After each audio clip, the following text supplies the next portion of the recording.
Hey there, so today we have another review, and this is a beer courtesy of Rogue, so thank you so much for sending this one out. This is one of the classics. This is Rogue Dead Guy Ale. It's actually pretty interesting that there's so much negative space on this label with just the label, but then actually you can tell, or just the art, but then now you can actually see in the label it is Rogue Dead Guy Ale. This is one of the classics that's been around for a while. This is their My Box style ale, 6.8%, so it's been a while since I've had this one, so thank you for sending it out. Let's check this one out.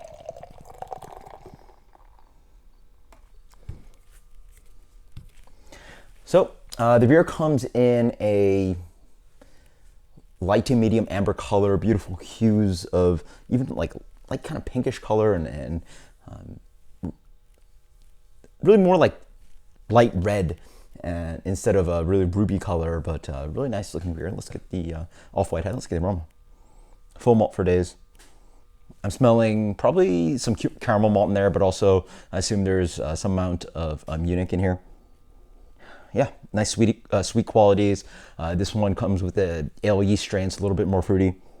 And getting some dried fruit in there, some dried dates. Bread crust.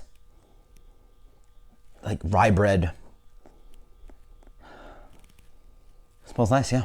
Cheers. Whole wheat bread. On the palate, yeah.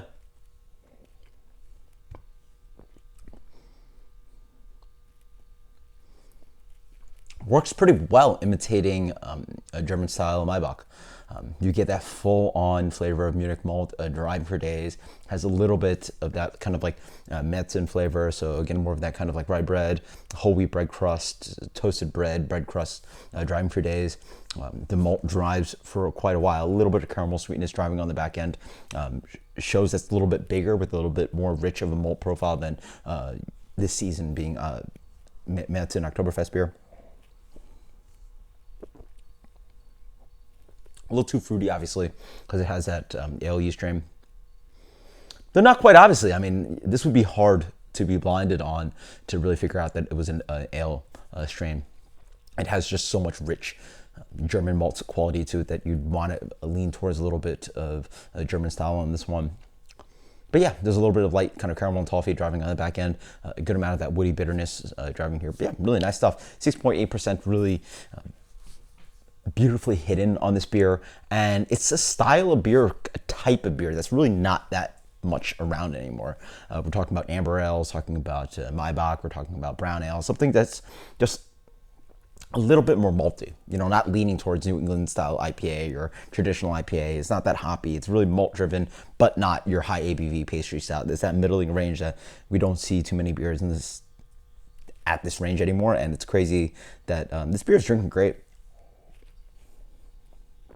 That's delicious. Yeah, absolutely fantastic. This beer for me is getting, it's just one of those beers you just go to a certain bar that probably is not your craft beer bar, but is slightly crafty.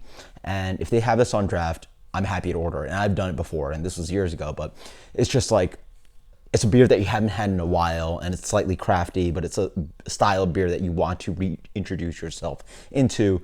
It's not a craft beer bar where you're looking for the new brewery that's putting out a new release. This is a old standard beer that's been around in American craft beer for a minute, and it's delicious. You know, it's nice and malty, a nice touch of sweetness to it, helps balance it out. Yeah, and has that German, you know, echo to it dancing around. This is a delicious beer. This is fantastic. I would definitely order this at a bar. This is getting a 92 from me.